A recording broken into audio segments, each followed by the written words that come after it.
Il est 3h30.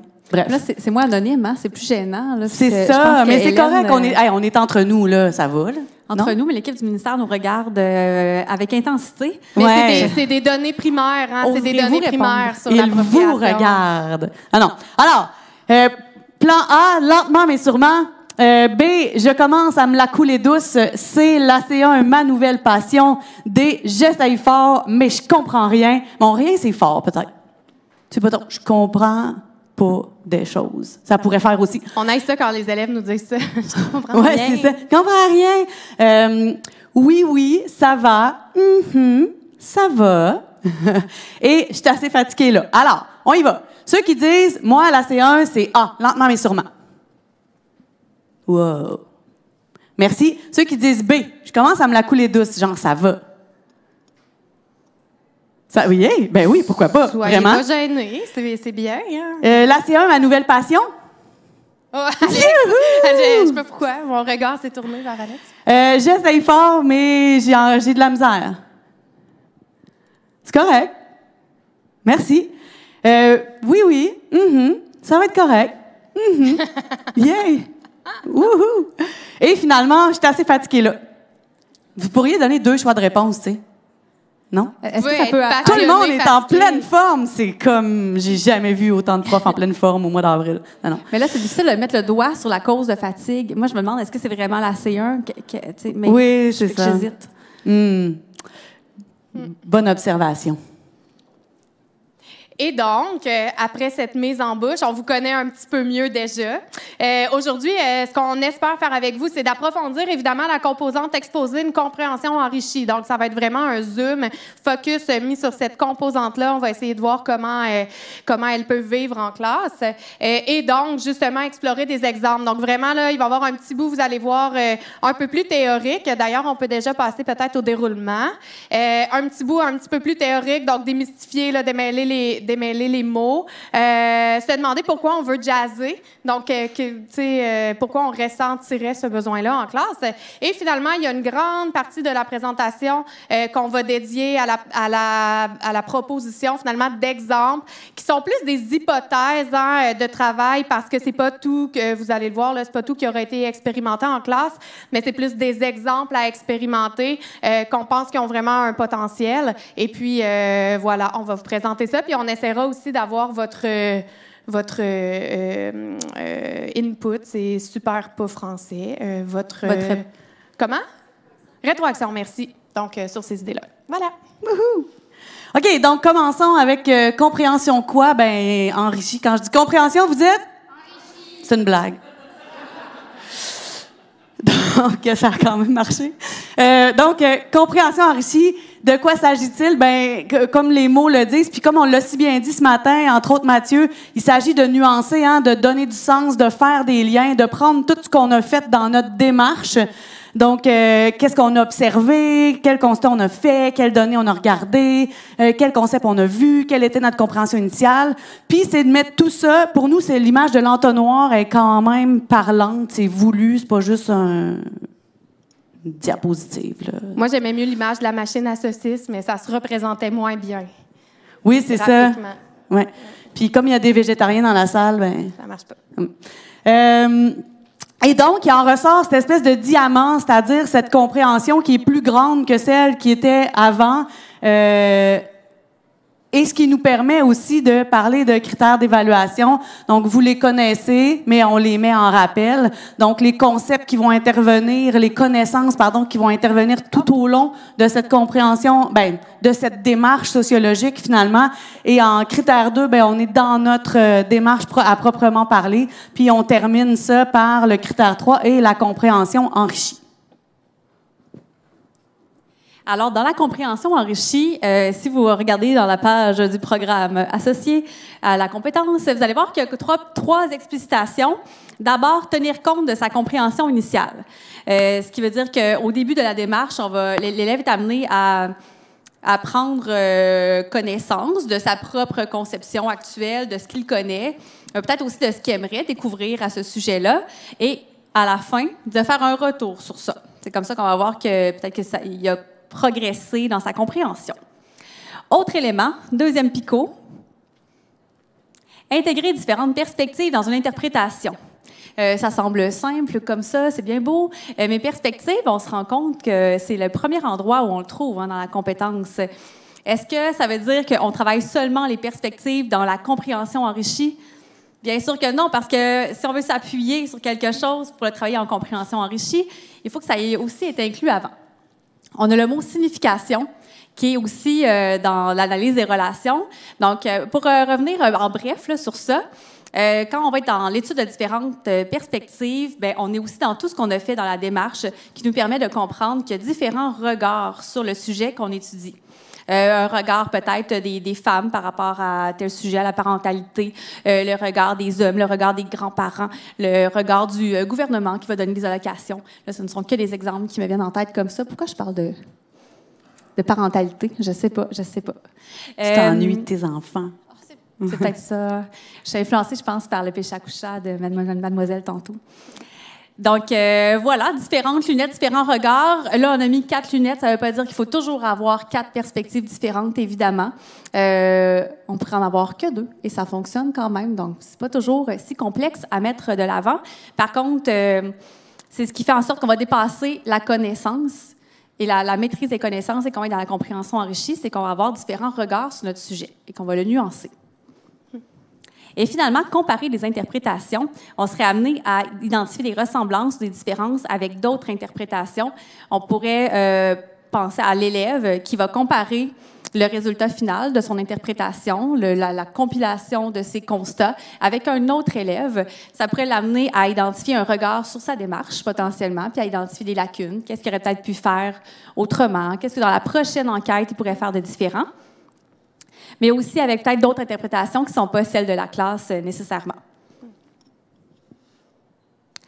Là, évidemment, on mettait la table quand même juste pour qu'on s'entende sur les mots. Évidemment, vous comprendrez que notre mandat à nous au récit, c'est pas d'expliquer ce qu'est la compétence. Il y a des gens qui sont beaucoup mieux placés que nous pour le faire. Par contre, avoir une base commune, c'est quand même essentiel.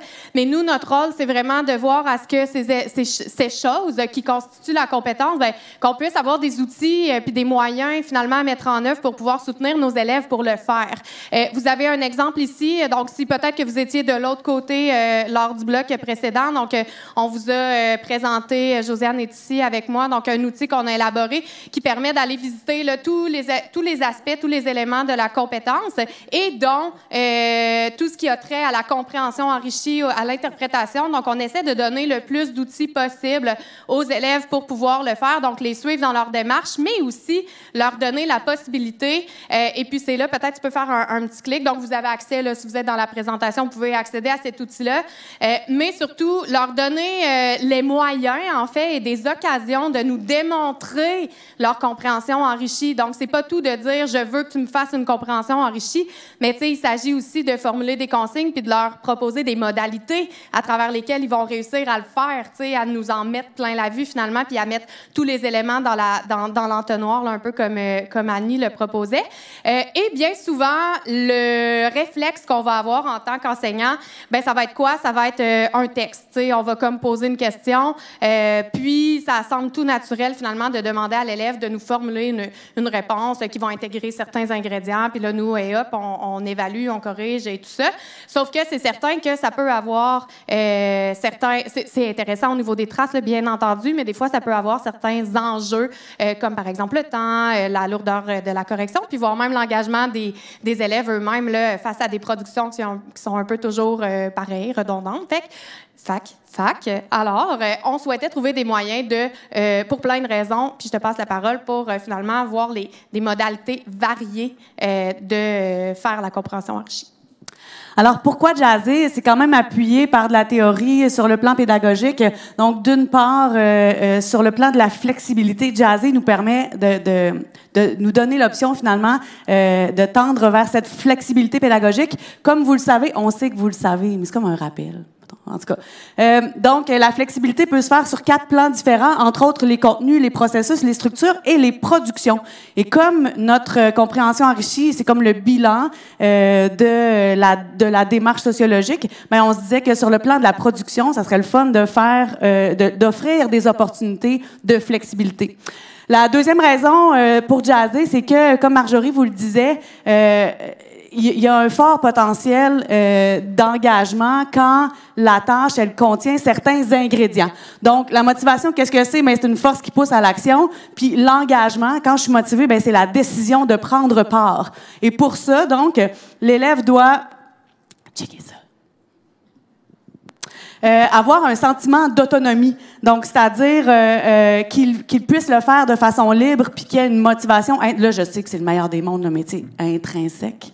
La motivation intrinsèque de vivre une compréhension enrichie. Qu'il ait le sentiment de contrôle sur la tâche, donc qu'il ait un certain potentiel de choisir certains éléments de sa tâche et finalement le sentiment de compétence, donc être persuadé qu'il est capable de réaliser cette tâche-là pour peu qu'on lui en donne les moyens. Donc ça, c'était la raison 2. La raison 3, elle s'apparente à la raison 2 aussi.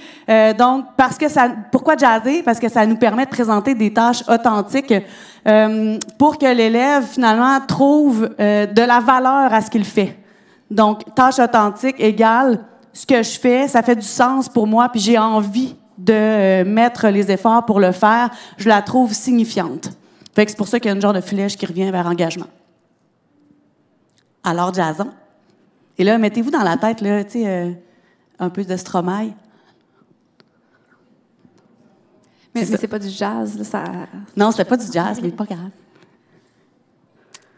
On ne sait pas qui la faisait, celle-là. Mais en fait, comme je vous disais tout à l'heure d'entrée de jeu, il y a des idées qu'on vous propose, donc des moyens qui ont été expérimentés en classe. D'ailleurs, Julie pourra témoigner de certaines de celles-ci. On a eu des échos aussi de certaines choses qui ont été expérimentées, mais il y en a d'autres que non. Donc, on peut très bien voir le potentiel de ces idées-là, mais on ne peut pas nécessairement le savoir au niveau là, du réalisme, là, puis certaines choses comme ça. Donc, c'est la raison pour laquelle on aimerait que vous gardiez, puis là, c'est vraiment en toute humilité, le hashtag humilité, nous devant vous. On propose des idées, on les met au ballottage, puis après, ben, vous avez un pied sur le terrain, dans votre classe, donc c'est à vous de jauger un petit peu le coefficient de fun d'abord. Donc, est-ce que ça a un potentiel d'intéresser les élèves, un peu comme tu le disais, Annie, pour susciter leur engagement et leur motivation intrinsèque? Ensuite, quel est le niveau de réalisme logistique, puisque bien sûr, il y a certaines de ces idées-là qui mobilisent le numérique. Fait que ça se peut-tu? Est-ce que ça vit ou ça vit pas tant que ça ou difficilement? Le réalisme au niveau, sur le plan du niveau des élèves, est-ce que vous pensez que c'est accessible pour eux ou ça demanderait de significatifs ajustements pour que ça puisse vivre? Parce que ça se peut que vous disiez « Hey, oublie ça, les élèves sont vraiment pas là. » Ça se peut, puis on est prêt à l'entendre. Ça nous dérangera pas. Okay. Puis évidemment, ça se peut que, mettons, les secondaires 1 ne soient pas rendus là, mais qu'en secondaire 4-5, ça puisse se vivre. Là, nuançons, c'est ça. Vraiment. Et pour terminer, donc la proportion, ça nous tient à cœur, ce critère-là. Donc, la proportion temps investi versus gain pédagogique. On le sait, vous bénéficiez pas de tant que ça en présence de vos élèves pour le cours de CCQ. Donc, c'est important que vos choix pédagogiques soient riches, fertiles, puis que soit en termes de traces, en termes d'apprentissage aussi, puis que vraiment, ça vaille la peine. OK? Donc, essayez de garder ces critères-là en tête lorsqu'on va vous présenter les idées qui viennent. Il y en a 9. Ouais. Et donc, discutons, là, tu sais, c'est ça. Normalement, vous aurez fait voter. Là, on va lire dans vos yeux, mettons. Puis, si vous avez des commentaires, en fait, là, c'est plus ça. Si vous avez des commentaires ou des préoccupations sur... dans le moment où on vous présente une idée, ça vous va-tu? Levez la main, puis comme on va prendre vos interventions, puis on pourra discuter autour de ça. Je pense que ça va être ça la modalité la plus... On va prendre vos interventions avec un micro pour que les gens à la maison puissent aussi apprécier votre... Bien sûr. On a 3 micros, on va courir après vous. Voilà. C'est-tu le moment où on dit bonjour aux gens à la maison en même temps? Oui. J'espère que vous passez un beau moment. On pense à vous. Oh, pas de clap. Non, c'est faux. C'est faux. Alors, idée numéro 1, on y va petit pas, un premier petit pas possible. Donc, créer, c'est une idée qui sort tellement de la boîte. Donc, créer un schéma de concept pour mobiliser des concepts, justement, puis faire des liens entre eux. OK? Donc, à chaque fois, on a eu à cœur quand même de vous proposer une consigne. Donc, de quoi pourrait avoir l'air d'une consigne pour réaliser ça? Parce qu'on se rend bien compte qu'une manière de démontrer qu'on a bien compris une réalité culturelle, bien, c'est bien sûr de réussir à mobiliser les contenus, les concepts qui sont à l'étude, qui sont obligatoires, puis pas seulement un seul à la fois, mais de réussir à faire émerger des liens, des liens pertinents et signifiants entre ces concepts-là. Ici, vous avez un exemple. Donc, si, par exemple, on demandait à l'élève de faire des liens entre les concepts de communication numérique, d'expression numérique de la sexualité, puis d'intimité affective et sexuelle, ben l'élève, il pourrait, tu sais, d'abord, il faut qu'il s'approprie chacun des concepts. Est-ce que tu vas là pour les ouvrir, dans le fond, ou on va les ouvrir? Parfait. Ben déjà, on peut peut-être cliquer pour aller voir ce que ça peut donner. Donc, on pourrait demander vraiment à l'élève de venir mettre tout là, dans le panier, finalement, des définitions, que ce soit des définitions officielles ou des définitions retravaillées. Ça pourrait être de donner des exemples parce qu'au fil de sa démarche, au fil de ce qu'il aura accumulé comme données, il va s'être penché sur des exemples comme des applications de rencontres, comme des appels vidéo en direct, comme des vidéos, messages photos, bon, etc. Donc, on va lui demander de faire des liens. Tout à l'heure, on intervenait avec une enseignante. Là. On pourrait donner la consigne à l'élève d'insérer obligatoirement des mots, comment elle appelait ça, des mots liens? Donc, des verbes qui viennent relier, puis tu sais, qui viennent vraiment très clairement expliciter donc le lien entre les concepts, donc les liens de causalité, par exemple, des corrélations, bon, des choses comme ça. Ça pourrait même être des productions qui sont multimodales, donc l'élève pourrait venir insérer de l'audio, des images, bien évidemment, il pourrait venir travailler le visuel. Donc, tout ça pourrait permettre finalement de démontrer une compréhension enrichie des concepts qui sont à l'étude. Si on fait un petit clic puis qu'on revient vers la présentation. On revient vers la présentation. Et là, Marjorie, on peut imaginer que les élèves se sont documentés pour arriver à faire ce schéma de concept-là. Oui, bien sûr. Là, pourquoi est-ce qu'ici, on n'est pas en démarche nécessairement, puis que nous, on a considéré, puis tu sais, tout ça, on pourra en discuter, là, mais qu'on considère ici qu'on est en compréhension enrichie, bien, c'est bien sûr parce que ces liens-là, l'élève doit les avoir fait émerger. Tu sais, ils sont pas nécessairement, ils n'ont pas nécessairement été explicités, peut-être qu'ils l'ont été, mais c'est au fil de ces collectes de données, il faut que je me tasse, au fil de sa collecte de données, au fil des relations qu'il aura analysées, au fil des liens. Mon Dieu, c'était vraiment très loin du profit. Hein? T'étais juste pas là. J'étais pas là. Allô? Et donc, oui, tout à fait. Plusieurs outils. On a quand même à cœur là, de vous proposer différentes modalités possibles. Donc, vous voyez, dans le bas, on va toujours avoir cette offre-là pour chacune des idées qu'on vous propose. Donc, ça pourrait prendre la forme, tu sais, super simple. PowerPoint, slide, donc ça peut permettre de le faire. D'ailleurs, l'exemple que vous avez eu sous les yeux, ça a été fait à l'aide de ces outils très rudimentaires-là, dépendamment de la suite que vous utilisez dans votre milieu. Puis, il y a des outils qui servent à ça. Donc, on pense entre autres à Miro, la suite La Digitale, qui a plein d'outils, mais dont un outil de réseau d'idées. Canva, qui permet aussi de mettre en lien des images, des idées, des textes, etc. Et puis, le simple papier-crayon pourrait très bien fonctionner aussi. Donc, l'alternative croquis-notes, papier, ça fonctionne. D'ailleurs, on a vu des exemples tout à l'heure avec l'enseignante là, qui nous accompagnait, Josiane et moi. Donc, ça peut très bien fonctionner également. Donc, voilà. Dans ce que tu nous présentes, Marjorie, là, il pourrait y avoir différentes perspectives qui sont là, mais c'est un peu sous-entendu. L'élève ne travaille pas de manière frontale, probablement que dans les sources qu'on lui a remises dans la démarche, il a consulté différentes choses. Mais dans la deuxième idée, on vient vraiment mettre de l'avant l'idée d'intégrer différentes perspectives. Et là, on est dans la création d'une infographie. Encore une fois, on ne révolutionne pas le monde avec cette idée 2. Par contre, c'est un grand classique qui peut être efficace et intéressant. L'exemple que vous venez de voir est tiré de l'activité des dessous et des luttes 5e secondaire qui est disponible sur le site du Récit. Donc, dans cet exemple-là de consigne, l'élève était amené à créer une infographie qui présentait un mouvement de lutte pour les droits des femmes. Et là, on vient donner des consignes claires qui vont être directement liées aux critères, à nos attentes de qu'est-ce qu'on veut retrouver dans cette infographie, finalement. Donc, on va voir des exemples de lutte et ses grandes lignes, des effets de la lutte sur les institutions, des effets de la lutte sur les mentalités et les pratiques. Là, on voit qu'on a certains concepts qui sont un peu sous-entendus, entre autres, comme changement social, qui pourrait même être nommé très clairement. Puis, comment la lutte a contribué à réduire les inégalités ou pas au Québec. Et là, on vient imposer à l'élève, ton infographie doit intégrer différentes perspectives.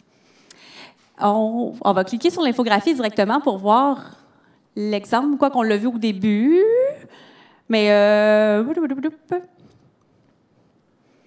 Donc, ici, on a un exemple de qu'est-ce que ça peut donner. Puis, il n'y a pas une section perspective, mais au travers, partout de l'affiche, c'est là qu'on ressent différentes perspectives, notamment juridiques, plus militantes à certains endroits. Et on pourrait donner la consigne à l'élève de venir les surligner, de les mettre en couleur, de notre couleur, et tralala. En termes d'idées de gain de temps, ça peut être intéressant d'utiliser des outils qui nous permettent de partager des modèles selon si on veut que l'élève soit super créatif ou qu'il soit un peu plus cadré et plus efficace que de choisir ses couleurs pendant 3 cours. On sait qu'est-ce que ça donne des fois à un élève sur Canva, mais on va quand même vous montrer différents outils qui permettent de faire une infographie. Vraiment, chouchou pour Canva, là, entre autres pour le partage de modèles, super intéressant. Mais avec Google Slides aussi, c'est possible de le faire et c'est vraiment très accessible, ou PowerPoint, là, avec les outils qu'on utilise quotidiennement. Puis quand on travaille le modèle, l'élève ne peut pas nécessairement déplacer les cases au fond. Fait que là, on fait un modèle, puis on rajoute des espaces de texte par-dessus. C'est magique. Sinon, Geniali, si vos élèves veulent un petit degré de plus de défis techno-numériques. Et PictoChart, que je te laisse écrire si tu as envie, Marjorie, parce que je ne connais pas tant. Moi non plus. OK. Prochaine diapo. Troisième idée, on l'affectionne particulièrement. Je pense que cette idée-là, c'est de venir légender une image. Pourquoi? Parce que sur une image qui peut être par ailleurs générée par l'intelligence artificielle, si vous voulez comme mobiliser du temps et de l'environnement. Et des concepts.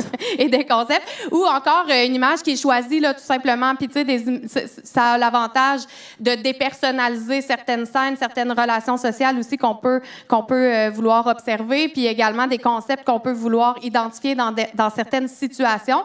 Donc, de demander, comme si on fait un petit clic, on va voir la consigne, là, de demander, par exemple, à l'élève de venir sélectionner une image et de proposer une image dans laquelle il observe des pratiques de bienveillance. Ça pourrait être de l'écologisme, ça pourrait être du care, ça pourrait être de l'altruisme. Et puis, de venir légender ce que ça veut dire. Ça veut dire tout simplement venir intégrer des petits picots ou des éléments un peu interactifs qui vont contenir de l'information. Donc, on pourrait penser que l'élève, on lui demande justement d'insérer des références au concept à l'étude. Donc, viens insérer quel geste, par exemple, qui te laisse penser ou qui te font penser à des pratiques de bienveillance. On pourrait lui demander aussi de caractériser certaines relations. Donc, j'observe ici des gens qui, je sais pas moi, lors d'une soupe populaire, là, d'ailleurs, il me semble que c'est ça l'exemple si tu l'ouvres. Donc, j'observe des gestes, je viens insérer un petit élément, je viens insérer une définition, je viens insérer une explication de ce que je vois. Donc, j'observe telle relation, par exemple, ou une pratique écologique, ça aurait pu être ça aussi. Donc, ça, c'est intéressant parce que ça change un peu là, du texte, comme on le disait tout à l'heure. Puis, ça permet de présenter plusieurs... et de mettre... En fait, de présenter plusieurs informations, mais surtout de mettre en relation ces informations-là dans une même image. Donc, ça permet à l'élève, dans le fond, ça lui donne l'occasion de mettre dans la soupe possiblement des données ou des statistiques qu'il aura acquis au cours de sa démarche, possiblement des définitions encore là qu'il aura travaillées. Il sera en mesure de démontrer, voilà ma compréhension du concept de pratique de bienveillance, puisque je suis capable de dire que je l'observe, puis en plus, j'ai trouvé mon image moi-même. Fait qu'on considère que c'est comme une forme d'interprétation, dans le fond, de certaines réalités culturelles à travers la compréhension des concepts. Et si on revient, si tu fais juste un petit clic en arrière, Annie. 30 secondes, juste pour dire que aussi une option qui peut être intéressante avec cette idée-là, c'est de venir, par exemple, organiser une genre d'exposition photo où les élèves vont être amenés à comparer les images qu'ils ont sélectionnées. Pourquoi? Parce que ça correspond pour nous à comparer des interprétations. Donc, on a le même concept, on travaille les pratiques de bienveillance. Alors, un élève dit, ben moi, voilà, je vois de la bienveillance dans telle scène, alors que moi, autre élève, je vois des pratiques de bienveillance dans telle autre scène. Alors, qu'est-ce qui est similaire? Qu'est-ce qui est différent? Pourquoi on n'est pas arrivé, par exemple, au même résultat? Donc, ça nous permet aussi de travailler cet élément-là là, dont tu nous parlais, Julie. Voilà. Il me semble que moi, je serais contrôlante au point de dire je veux 2 petits bonhommes bleus et ça représente différentes significations. Les étoiles mauve, rose représentent telle autre affaire. Et en passant, on vous a inséré, hein, ça fait pas foi de tout, mais on vous a quand même inséré à chaque fois une petite grillette d'éléments observables, donc de choses, d'actions d'élèves qui pourraient être possiblement observées s'ils réalisent cette production-là. Donc, vous pouvez vous en inspirer là, si ça vous intéresse. Puis si on fait un clic, on voit que pour légender une image, il y a plein d'options possibles. Donc, il y a Genially, si vous connaissez peut-être, là, c'est vraiment hautement interactif. Ça permet d'intégrer là, vraiment beaucoup d'étiquettes, beaucoup de fenêtres qui s'ouvrent. Interacti aussi, qui propose quelque chose de similaire. Canva, bien sûr, qui propose plein de pistes d'interactivité. Puis finalement, ben, l'étui à crayon, hein, c'est quand même possible. Imprimer une image, mettre des post-it, mettons, puis faire des bulles. Ça se peut. C'est vrai. Voilà. C'est vraiment vrai. C'est vraiment vrai. Alors, on vous a pas demandé, à date, comment vous vous sentez, inspiré, dépassé, ça va dessus? Avez-vous soif? OK. Oui, c'est ça, ça va en montant. Non, c'est pas vrai. Ben quand même, un petit crescendo là, de niveau de... Ben, pas de fun, mais Bon, on espère, en tout cas. Je veux dire, oui? tu vas cliquer toi-même? Toi, tu vas là-bas. Oui. Non, c'est tout? Oui, c'est tout. On va être dans l'affirmative ici, mesdames et messieurs. Donc, ID4, produire une vidéo courte, relativement simple maintenant avec le téléphone. Là, je vous ai mis une vidéo courte qui a été virale dernièrement sur les profs au primaire. Si vous voulez la voir, c'est juste drôle. Pas tout de suite, par exemple. Ça, c'est tannant, hein? Cliquez pas, là. Donc, pourquoi produire une vidéo courte? Ouais, je vais revenir. Donc, résumer une interprétation et puis intégrer différentes perspectives.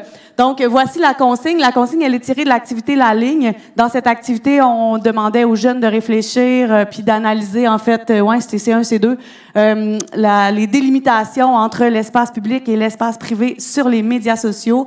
Alors, la consigne demande de présenter des exemples de pratiques courantes chez les jeunes, référer aux définitions de vie privée, vie publique, référer à des sources et présenter différentes perspectives. Ce qui est intéressant avec la vidéo courte puis les outils qu'on a actuellement, c'est-à-dire un appareil téléphonique, et ou une tablette numérique là, en classe, bref, c'est que les logiciels nous permettent d'ajouter du contenu qui peut être ludique, mais qui peut être aussi, vous allez voir, pertinent, en lien avec les consignes, de façon relativement facile. J'ai l'air d'un techno-pro, mais après un appel à une collègue, j'ai fait ça en 5 minutes, pour vrai. Fait que je pense que les élèves sont aussi capables. Alors voilà, voulez-vous la voir? On avait dit humilité, il me semble.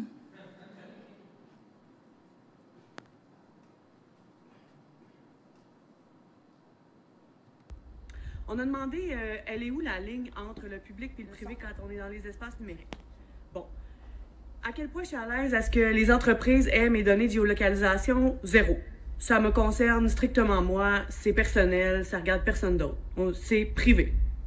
À quel point, mettons, je suis à l'aise, est-ce que mes parents aient mes informations bancaires? Full à l'aise. Ben, en tout cas, chez nous, c'est mes parents. Fait que je sais que c'est pas public, mais en même temps, ben, comme c'est des personnes qui sont proches de moi, ben, je considère que c'est correct qu'ils les aient. C'est sûr que c'est difficile de délimiter ce qui est public ou ce qui est privé. Ça dépend d'où tu regardes puis d'où tu te trouves. Si t'es le gouvernement, si t'es mes parents, si t'es mes amis, si t'es ma job, si c'est les réseaux sociaux, si t'es une entreprise, t'auras pas le droit aux mêmes données. Ça, c'est certain. Dans le rapport d'Habilomédia, ils disent en plus, les jeunes prennent quand même ça au sérieux, leur vie privée. Il y a des affaires qui sont moins importantes, d'autres plus. Puis il y a des habitudes qui sont différentes selon les jeunes. Dans le balado Printemps numérique, Nelly Brière le disait, il n'y a pas juste privé-public pour les comptes sur les médias sociaux, comme par exemple, mettons. Il y a public, mais juste pour mes amis. Il y a public pour tout le monde, mais juste pour un moment, bon, etc. Ça montre bien que la ligne n'est pas si claire que ça. La conclusion, c'est que si on observe les données puis les pratiques des jeunes, la délimitation entre le privé puis le public, ça se fait à coup de discussion, de respect pour que tout le monde se sente à l'aise. Puis, il faut le dire, je veux dire, ça se fait à partir d'ajustements. Puis, il faut le dire, ça prend des connaissances pour délimiter notre vie privée puis notre vie publique. Ça prend des connaissances sur les applications qu'on utilise, comment ils fonctionnent, puis ça prend des connaissances sur les fonctionnalités de nos appareils pour être capable de mettre des limites. Fait que c'est ça. Moi, je me serais donné 79, mais regarde, c'est ça. Annie, tu as quand même distingué degré et nature. Tu utilises des beaux moyens pour appuyer tes idées. C'est fantastique. Voilà. En plus, il y avait des sources. Tu as vu Nelly Brière avec son chat? Voilà. Donc, c'est ça. Ça a été fait avec Canva. Évidemment, on vous en parlera jamais assez, là, mais on vend rien. On n'a pas de part. Donc, voilà. Et puis, iMovie pourrait être une option aussi. Puis, Clipchamp, on a trouvé ça. Paraît que c'est bien le fun. Avez-vous des questions? Idée numéro 5, on vous parle de stop motion. Et ça, c'est dans un atelier. C'est un prof qui nous a amené cette idée-là dans un tout autre contexte. Et on la réinvestit. Donc, si vous aussi, vous avez des idées à réinvestir, nous sommes acheteurs, mais on les achète pas. C'est gratuit. Donc, la personne n'est pas rémunérée, mais on la remercie. Fait quand même, il y a ça.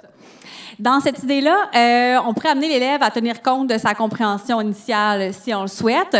On veut intégrer différentes perspectives, évidemment, dans l'interprétation. Et l'élève va être amené à évaluer la pertinence des informations recueillies parce qu'il note des informations, il doit faire un choix, il doit en sélectionner. Donc, par le biais de ça, il évalue la pertinence des informations. On peut. OK. Ah, t'as le bouton magique, toi. Ah, ben fantastique. Donc, la question de recherche qu'on a ici, quels sont les impacts de nos habitudes de consommation à partir des plateformes de diffusion en continu sur la culture québécoise francophone? Vite comme ça peut... c'est difficile de faire la compréhension initiale telle qu'elle. Okay? Sur cette question-là, on s'entend. Mais quand même une question très intéressante qui nous ramène à nos habitudes de consommation quotidienne. Puis, durant son travail, l'élève va être amené à mettre des éléments sur une feuille. Des informations, des perspectives, des questions, des constats. Et à chaque fois qu'il ajoute une information sur sa feuille, il prend une photo. Et ensuite, ces photos-là, il va les insérer dans une application de stop motion. Et on va voir l'évolution de tout ça prendre forme sous nos yeux. Voyons un exemple à l'instant. Merci, Marjorie.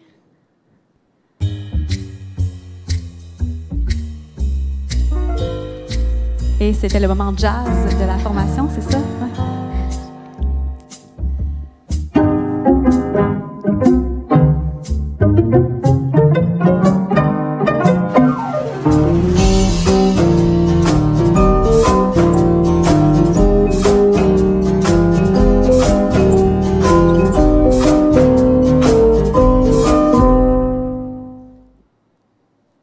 Je ne sais pas si on va le voir encore au complet quand ça va terminer, mais si on va compréhension initiale, on voit ici avec les petites couleurs, différents regards là, sur le sujet étudié. Fantastique pour ce beau moment.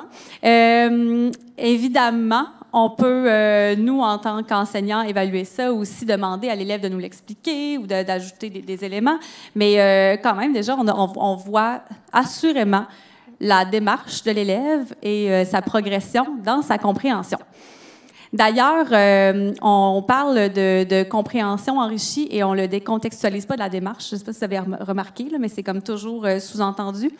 Et dans les critères d'évaluation aussi, parce que les deux, évaluation et compétences, c'est un peu différent. On vous en parle un autre jour. Au revoir. On peut passer... en fait, ici, on a différentes applications de stop motion et j'ai mis aussi un tutoriel et une formation sur le stop motion qui avait été offert à la COPS. Donc, si c'est quelque chose qui vous intéresse, peut-être qu'il y a un petit besoin là, technique derrière l'appropriation de cette formule-là qui pourrait être intéressante à faire. Donc, plusieurs outils à découvrir. Bravo! Avez-vous aimé ça, le stop motion? C'est pas pire, hein, pour vrai? OK, donc ID6, bon, celle-là, c'est ça. On pourrait la travailler ensemble. Mais bref, je vous présente. C'est basé sur le concept du trialogue culturel. Le trialogue culturel, c'est un concept qui a été présenté par une collègue à nous au Récit qui a fait son doctorat sur ce modèle de réflexion culturelle qui s'appelle André-Caroline. Et donc, André-Caroline nous propose, au lieu que ce soit un dialogue, un trialogue entre 3 éléments de culture, c'est-à-dire un élément de la culture québécoise, un élément de la culture jeune et un élément de la culture internationale. Donc, vous comprenez que dans le principe, la culture jeune pourrait provenir de la culture internationale, pourrait aussi provenir de la culture québécoise, etc. Donc, mais ce qu'on trouvait intéressant finalement, c'est d'essayer de mettre en relation 3 éléments de culture de provenance différentes pour nous permettre de comparer ces interprétations puis d'intégrer différentes perspectives. Donc, on a pensé à cette consigne. Donc, prenez connaissance de ce qu'est un trialogue culturel d'abord. Donc, à l'aide de l'outil de votre choix. Puis là, ben, il y a un outil qui est déjà tout fait pour ça dans Canva. Il y a comme un modèle déjà prêt là, qu'on va vous proposer. Et donc, met de l'avant différentes perspectives sur la solidarité sociale. Votre trialogue doit inclure au moins un repère culturel provenant de la culture internationale, la culture québécoise et la culture jeune. Et donc, pour chaque perspective proposée, déterminer la signification que prend la solidarité sociale pour l'auteur. Et ensuite, ben, comparer votre trialogue avec celui d'un ou d'une collègue pour en faire ressortir les similarités et les différences. Donc, si on regarde un exemple, bon là, c'était sur la solidarité sociale, mais on aurait pu le faire sur plein de concepts différents. Juste avant de passer à l'exemple, je vais vous présenter les outils tout de suite. Donc, le Canva, regardez ça. Le Canva, c'est celui d'André-Caroline. Donc, on peut l'utiliser, se créer une copie et utiliser le gabarit tout de suite. Mais vous comprenez que ça pourrait se faire avec n'importe quel outil de présentation visuelle. Pour nous aider, ça c'est comme un autre sujet, mais elle a créé un Triabot. Donc, c'est un robot de dialogue conversationnel. Fait qu'on l'a mis là, mais ce serait quand même très intéressant que les élèves ressortent les exemples par eux-mêmes ou viennent critiquer ces exemples-là. Puis finalement, ben, la fameuse boîte de crayons avec ciseaux, et etc., c'est toujours très possible. Donc, si on regarde l'exemple, ouais, puis évidemment, dans la présentation, on a mis des « en savoir plus » à plusieurs endroits pour que vous puissiez approfondir finalement ce concept-là s'il vous intéresse. Donc, celui-ci est bâti à partir du Geniali. Donc, si tu vas dans « Exemple », Julie, il y a des exemples dans tout le but. Le but, c'est aussi de travailler sur la médiation d'éléments de culture. Donc, il y a des exemples dans plusieurs matières. On pourrait cliquer sur CCQ, qui est vert. Ouais, merci. Et donc, en CCQ, on a bâti 3 différents exemples avec André-Caroline. Si tu veux aller dans transhumanisme,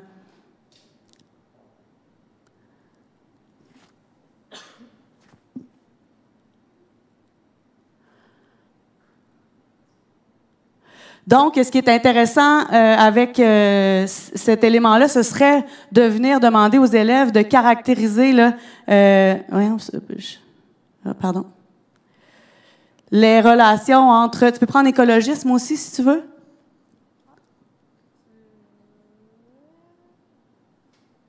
Bref, de venir caractériser les relations entre ces éléments culturels, puis de définir les perspectives qui sont présentées sur notre question sociologique.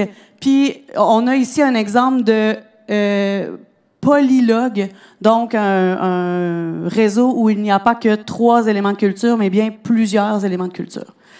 Alors, voilà. Si je peux me permettre, si vous avez vu qu'il y avait des flèches quand même entre les bulles, ce qui pourrait être vraiment intéressant aussi, donc au-delà des bulles en tant que telles, puis des éléments ou des exemples de chacun des concepts centraux, c'est de s'intéresser aux flèches. Donc, qu'est-ce qui influence quoi, tu sais, parce que des fois il y a certains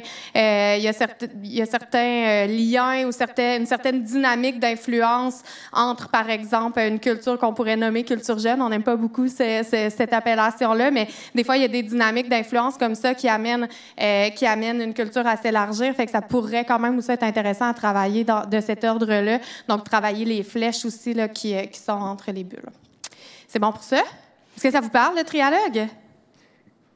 Ouais, Complexe, c'est complexe, j'entends, c'est oui, complexe. effectivement. Il y a des formations juste sur ça. Fait que, oui.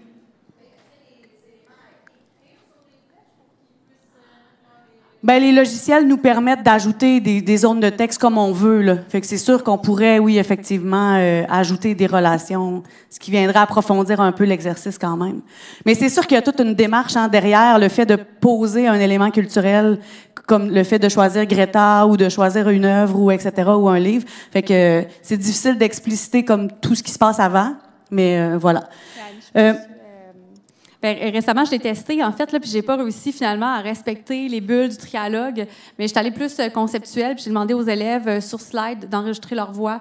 Donc, ils m'ont expliqué leur réseau, les liens entre tout ça. Puis c'était 3 concepts finalement que j'ai pris qui devaient expliquer les liens avec un autre concept principal et s'appuyer sur leur démarche. Donc, sur les tendances, sur les constats qu'on avait dégagés à travers la démarche. Intéressant. Oui. Attends un petit peu. Faut que je parle là-dedans, je m'excuse. J'arrive pas à différencier tant que ça le trialogue du schéma de concept. Tu sais, en quoi c'est différent? Oui, c'est une bonne question. Dans le fond, ça se ressemble beaucoup parce que c'est un schéma, effectivement, mais entre 3 éléments culturels qui vont venir répondre à des critères de signification. Fait que, tu sais, notre réseau de concepts, ça peut être entre des idées, des mots, etc.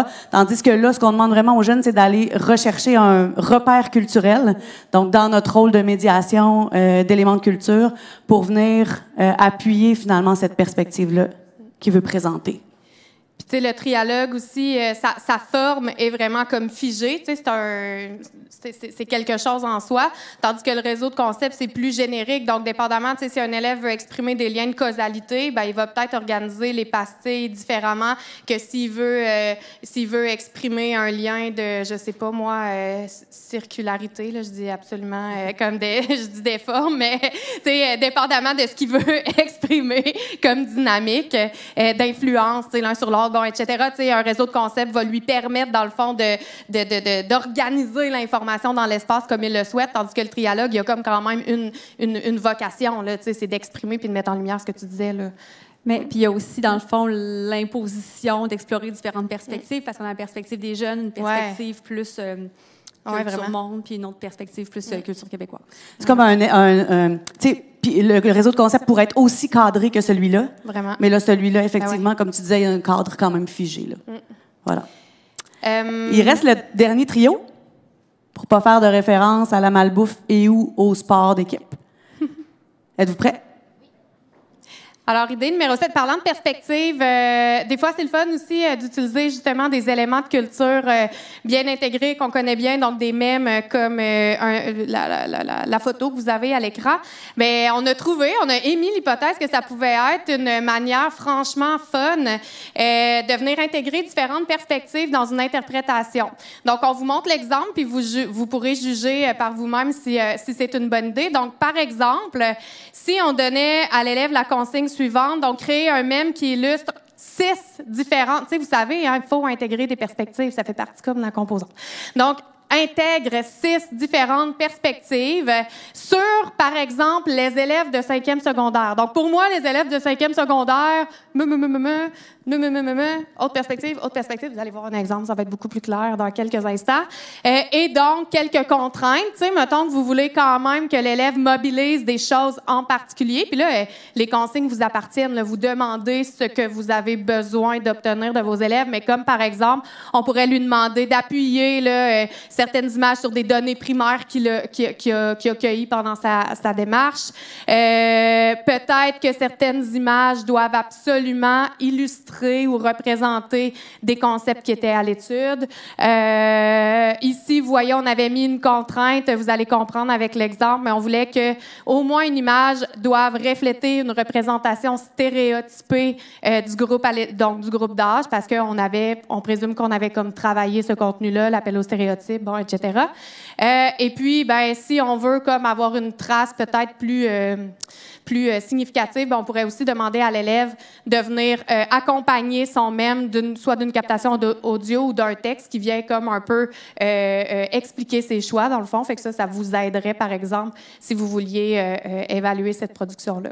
Donc, voilà ce que ça pourrait donner. Je ne sais pas, Julie, si tu peux y aller à la prochaine.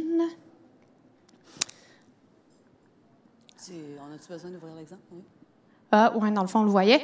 Donc, ça pourrait avoir l'air de ça, par exemple. Donc, puis là, on vient vraiment mettre en parallèle des perspectives, puis pour moi, donc, la façon dont je me représente, par exemple, puis là, tu sais, on a choisi élèves de 5e secondaire. Donc, les élèves de secondaire 1 croient, ce qu'ils croient que je fais, ben, par exemple, je suis super cool puis je joue dans une équipe de football. Ce que ma famille pense que je fais, là, je suis en train comme de sauver le monde, l'avenir de l'humanité.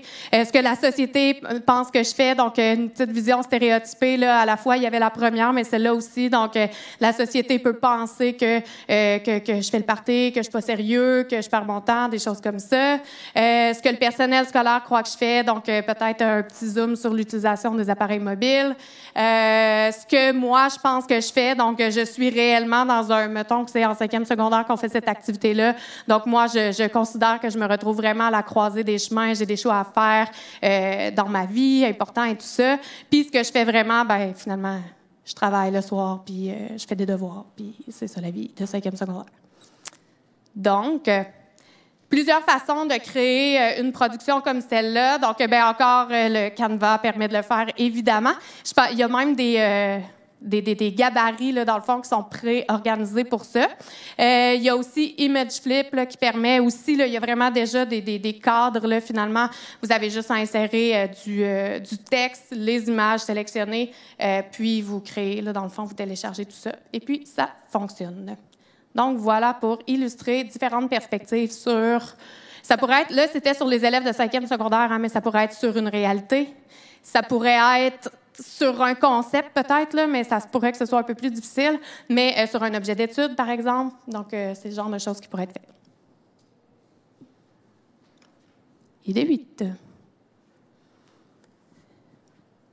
Oui, 8. Non, c'est moi. C'est toi? Okay. Tout va bien. Alors, créer une carte réversible est notre 8e idée. Encore une fois, ça pète peut-être pas la banque de fun, mais c'est une façon synthétisée. Et ce qu'on se disait, c'est que ça se corrigeait quand même bien en termes de longueur de production. Donc, voici... mobiliser des concepts pertinents, ça peut être tout au long de la démarche, on s'entend, mais on doit quand même mobiliser des concepts pertinents lors de la compréhension enrichie.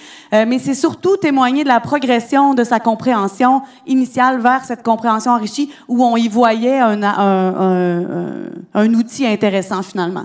Donc... à l'aide de l'outil de votre choix, créez une carte réversible sur l'évolution de votre compréhension de l'impact des algorithmes de recommandation sur les habitudes de consommation au Québec. Secondaire 4. Voilà. Donc, le premier côté de votre carte représente votre réponse provisoire sur cette question ainsi que vos conceptions initiales. Là, mettons, on pourrait dire retourne voir ta question 2 dans le cahier de l'élève, là, quand on y a posé au début.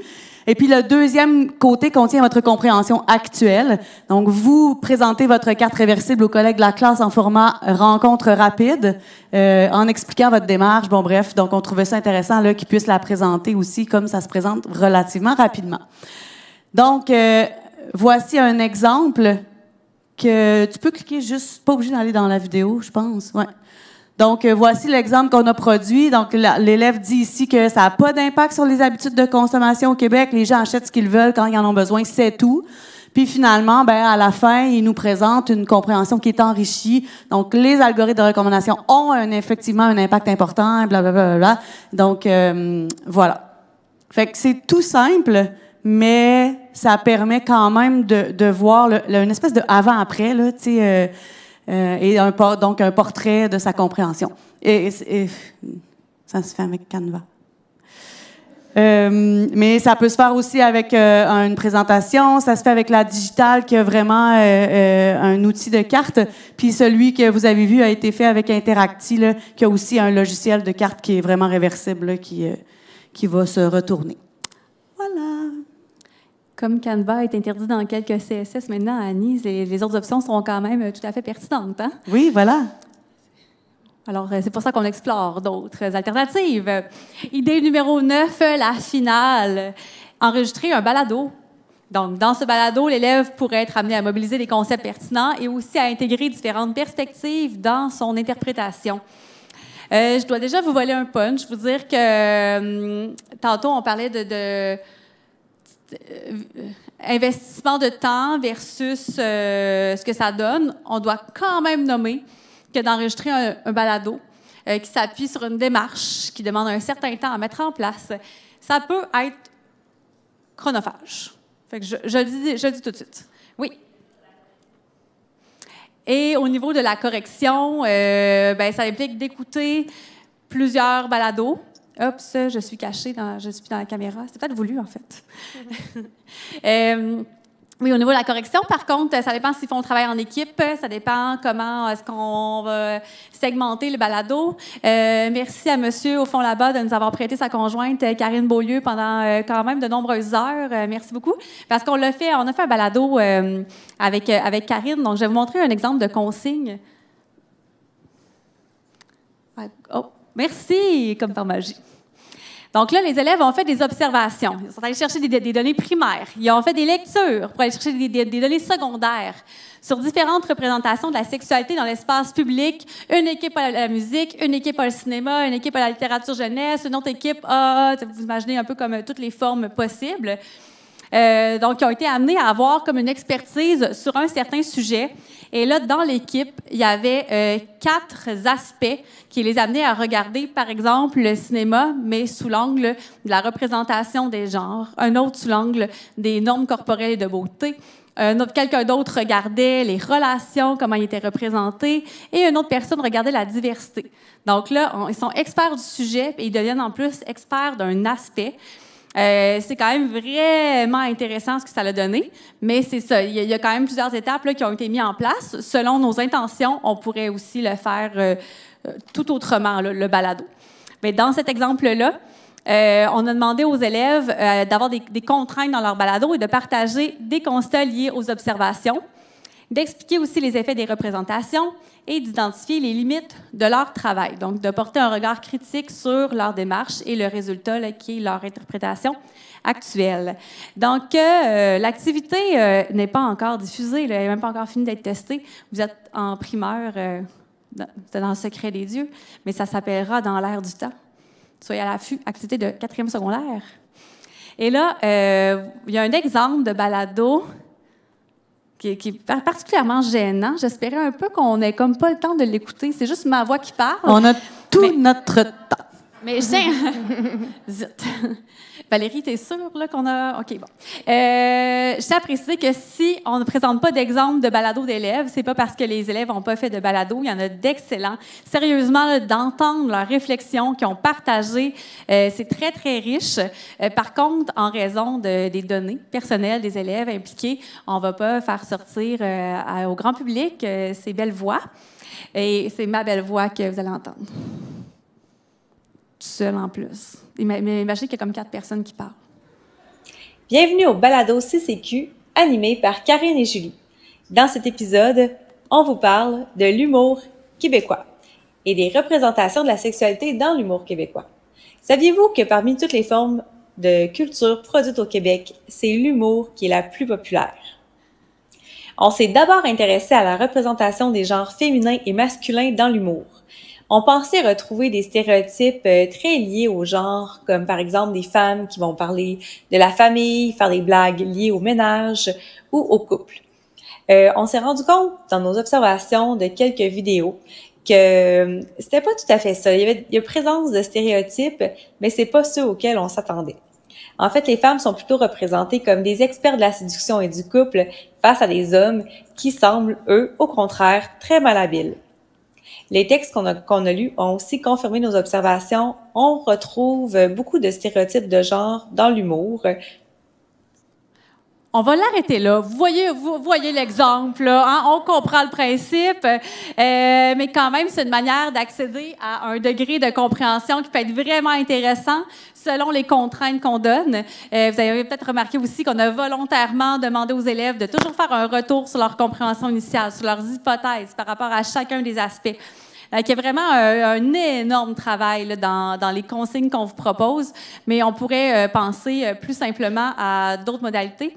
Puis tantôt, je vous disais que j'ai demandé à mes élèves de faire un schéma, puis de l'expliquer. Puis il y avait le choix entre l'expliquer, enregistrer leur voix ou prendre rendez-vous avec moi pour me l'expliquer. Puis là, j'ai des élèves qui m'ont dit « Ah, pas de problème, je vais prendre l'option balado. » Fait que là, pour eux, c'est juste ça, c'est un balado. Je me dis « Mon Dieu, on se casse la tête avec l'exemple. » Tu sais, juste eux enregistrer leur voix et ils sont heureux. Donc, à quand même différents degrés là, de complexité peuvent exister. Soyez pas découragés, testez-le. Et moi, est-ce que je peux, avant qu'on aille là, je voudrais juste ajouter quelque chose par rapport à tous ce qu'ont en commun tous les exemples qu'on vous a présentés.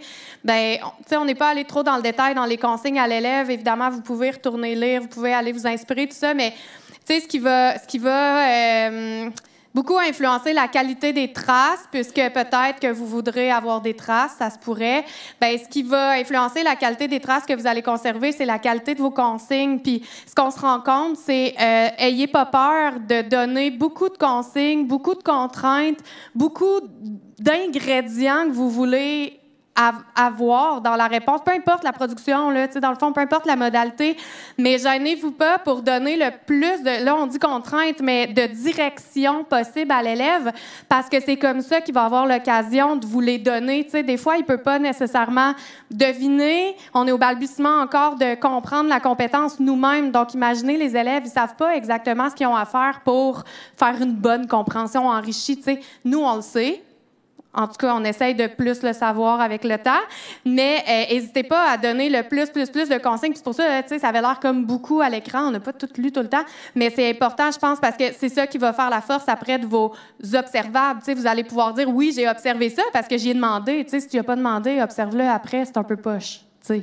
Sans joke. Fait que pensons à l'élève, puis essayons, tu sais, de lui donner le plus de balises possible pour qu'il puisse performer, tu sais, puis qu'il puisse démontrer que sa compréhension s'est enrichie. Fait que c'est ça, je l'ai comme ajouté ça. Très bon point. Puis on est passé quand même très vite sur tout ce qui était les grilles d'évaluation qui étaient là, les critères. Ouais. Mais peut-être mentionner que dans le cas d'évaluation, c'est pas compréhension enrichie qu'on lit, mais compréhension. Et ça a attrait au contenu et au contenant. Là. C'est comme nos deux prises principales sur cette démonstration de compréhension. Donc, est-ce qu'on s'appuie sur des idées pertinentes et est-ce que c'est cohérent et clair? Aussi simple que ça. Vraiment. Alors, on vous avait donné en début de séance ces 4 critères, donc le coefficient de fun, le réalisme sur le plan logique, le réalisme logistique, quant au niveau des élèves et finalement la proportion temps investi et gain pédagogique. Donc, la question qu'on vous pose, c'est, à part Canva, quelle serait l'étoile du match pour vous? Et on aimerait ça que vous appuyiez votre réponse par un critère ou 2 ou 3. Qui sont là? Est-ce que quelqu'un veut prendre la parole? Les idées 1 à 9. Un chouchou? Est-ce qu'on peut revoir les critères pour aider mon cerveau à appuyer? Puis je vais réfléchir en même temps que je parle. Moi, légender une image, là, je trouvais ça vraiment cool. Puis on l'a vu aussi à l'autre présentation avant. Puis je pense coefficient du fun, j'y donnerais un 4 étoiles. Je pense que ça peut être vraiment le fun. Puis, oui, sur 5. Sur 5. Non, mais j'utilise votre schéma-là. OK? Puis sur le réalisme aussi, parce que des fois, dans des idées de même, moi, je pense à mes élèves, puis comme ça va tellement de leur prendre de charge cognitive, de faire un balado, qu'après, ils vont tellement se perdre dans la technique qu'ils vont moins... puis après, avec le temps, ils vont s'habituer, puis ça va prendre moins de choses. Mais sur le coup, en ce moment, je me dis, mon élève va mettre plus de temps sur la technique, puis après, il va avoir moins d'espace dans sa mémoire pour vraiment travailler qu'est-ce que je veux qu'ils travaillent. Fait que ça, je trouvais que ça venait pas trop chercher d'efforts. Ça demande de la réflexion, mais en tout cas. Puis, fait que je trouve ça le réalisme est donc à 5 étoiles. Et proportion de temps investi, puis versus gain pédagogique, je pense justement que c'est quelque chose qui se fait facilement, mais que, comme Julie a disait, on peut vraiment devenir super précis. Je veux tant d'étoiles jaunes, tant d'étoiles bleues, puis chaque étoile signifie ça. Fait que, ouais, c'est mon étoile du match. Merci beaucoup. Puis aussi, c'est intéressant, tu l'as pas nommé de cette façon-là, mais moi, j'ose dire que le piège qui nous guette par rapport à ces idées qu'on peut juger fun, mais le piège qui nous guette, c'est d'entrer dans des critères d'évaluation comme genre la présentation est belle ou la qualité de la présentation, mettons, ou la qualité de la production, si on parle de balado ou tout ça. Fait que, d'où l'importance d'être super solide dans ce qu'on veut observer puis dans les consignes qu'on donne parce qu'on veut pas se tirer dans le pied, on veut pas évaluer la qualité des présentations puis des productions, n'est-ce pas? Et non plus les fautes de français. Julie? Mais moi, je peux-tu évaluer ta créativité? Moi, je te donnerai des points de créativité. Ça fait pas, malheureusement, pas partie. Mais là, moi, c'est ça, on est hors cadre d'évaluation. Là. Mais je pense que... Mais ici, j'ai quelqu'un qui ne veut pas parler au micro, mais qui a déjà intégré l'idée des mèmes dans une tâche. Donc, quand on se demande, c'est des retombées, des fois, de nos formations, bien là, directement, c'est déjà planifié. Fantastique. L'efficacité des profs. Je suis pas dessus. C'est un manque. Oui, moi aussi, là, je trouve honnêtement qu'ils sont tous le fun. Produire une vidéo courte, ce que je trouve cool aussi avec ça, c'est que la plupart des élèves, là, ils savent comment faire des vidéos. Fait que c'est quand même des formats style short, là, mettons. Puis je trouve qu'il y a un beau potentiel. Puis là, aussi, c'était un atelier qu'il y avait à la COPS aussi pour ça, mais il y a un potentiel aussi de sortir de la classe, je trouve, puis d'investir le lieu physique où on est. Mettons, si on lit ça avec, je sais pas moi, aller regarder des publicités, mettons, dans notre environnement immédiat, je pense qu'il y a quelque chose qu'on peut aller se promener, si on a la chance, mettons, d'être dans un milieu peut-être un peu plus urbain, puis d'aller filmer des éléments ou faire de l'observation directe des fois, puis d'aller lier ça avec nos vidéos très courtes. Fait que, je pense que des fois aussi, ça peut peut-être un peu décloisonner le travail, si évidemment on est à l'aise d'aller à l'extérieur avec les élèves, là, mais des fois même dans l'école. Fait que ça, je pense que c'est quelque chose qui est cool. Puis, comme j'ai dit, proportion temps investi, les élèves en général savent comment faire ça. Puis, vous l'avez mentionné, là, mettons dans Canva, pour ne pas le nommer, c'est super facile là, de faire une petite édition, ça se fait pour vrai une demi-heure, même pas, c'est réglé. Là. Fait que voilà. Puis aussi, ça met en lumière, des fois, la multiplication des outils, c'est pas toujours gagnant. Donc, des fois, de s'approprier une plateforme qui fait beaucoup de choses, des fois, le gain est là de temps versus... Comment? Non, mais mettons, Canva, mais l'autre fois, on parlait d'Interacti, qui en est un autre, qui offre beaucoup d'options de votation ou de quiz et tout ça. Donc, des fois, pour les élèves, de se retrouver dans un même environnement, toujours, peu importe ce qu'on lui demande de faire, tu gagnes quand même quelques minutes là, de connexion, d'appropriation de la plateforme et tout. Oui, puis après, c'est... Les mimes, justement, le coefficient de fun, il est là parce que ça fait déjà partie de leur vie quotidienne. Fait qu'eux autres, c'est sûr qu'ils trouvent ça drôle faire ça. C'est facile à faire. Vous aviez Canva, mais l'autre à côté, l'autre qui était proposé aussi, il est super facile à utiliser. On dit souvent que les élèves sont bons avec l'électronique, sauf si ça vient d'un ordinateur et non d'un téléphone. Mais ça, ils sont capables de comprendre très, très, très facilement comment l'utiliser. C'est quelque chose qui se fait super vite, là. Une période, là, on peut avoir passé au travers de ça. Donc, moi, pour tout ça, là, le mime, ça peut aller facilement chercher un 4-5 étoiles là-dessus parce que, pour vrai, c'est facile. Les élèves trouvent ça drôle. Ça prend pas beaucoup de temps. Puis, quand les indications sont très, très claires, ça ne demande pas tant d'investissement. Alors... OK, c'est bon. Pardon, pour ceux qui sont à la maison, je n'étais pas sûre si c'était vraiment moi ou pas, parce qu'on a deux micros qui se promènent. Alors, moi, en fait, j'ai un coup de cœur pour la présentation au complet. J'ai de la difficulté à en choisir un, mais je voudrais vous dire un gros merci pour les petites grillettes, même si on n'en a pas parlé beaucoup. C'est tellement précieux, parce que souvent, on voit ces idées-là, de « OK, c'est beau, mais j'évalue comment? » Et là, on a des pistes pour bâtir notre réflexion sur comment faire l'évaluation de ces façons-là qui ne sont pas des textes à faire. Donc, même si on n'en a pas beaucoup parlé, moi, je pense que c'est hyper précieux. Donc, gros merci.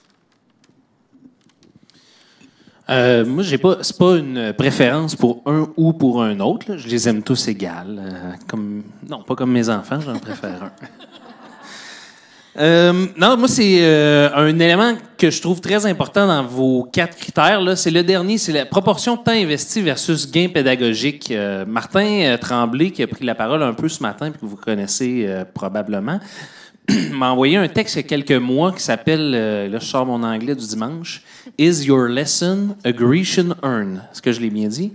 Est-ce que votre leçon d'apprentissage est une urne grecque? Puis elle explique un peu, cette personne-là, qu'elle a un stagiaire qui a fait un exercice en univers social de faire une urne grecque avec des dessins là-dessus pour symboliser la vie à l'époque. L'affaire, c'est que faire cette urne grecque-là prenait un nombre de périodes que je me souviens pas, mais qui était vraiment trop long pour les apprentissages attendus finalement. Fait que c'est le fun, c'est bien, mais ça devient de l'occupationnel. Fait que c'est un élément qui est vraiment, d'après moi, dans tout ce qui est là, c'est le plus important parce que surtout avec le temps qu'on a dans le cadre du programme, des fois c'est réaliste comme activité. Les élèves sont capables de le faire, mais si ça prend 3 périodes, 4 périodes, c'est quoi la plus-value, le gain qu'on va réaliser? C'est vraiment important. Puis il n'y a pas une bonne réponse par rapport à ça. L'idée d'être dans un même environnement, ça peut être bien. L'idée de si on dit, ben moi, je vais faire des schémas de concept là, pendant la première étape, puis les élèves, ils vont refaire ça. Ça peut être bien aussi d'y aller avec un petit schéma de concept, puis de rester justement dans cette façon de travailler-là, de conceptualiser, puis d'avancer. Mais c'est un élément, je pense, qui est toujours à penser pour que le temps soit maximisé. C'est vrai pour n'importe quel programme, mais à 2 périodes ou 4 périodes, puis des fois à 50% du temps d'enseignement, c'est vraiment important. Ce qui est intéressant, moi, j'abonde, je vais voter pour toi ce soir. Mais ce que je voudrais rajouter, c'est que c'est un investissement aussi de travailler en interdisciplinarité.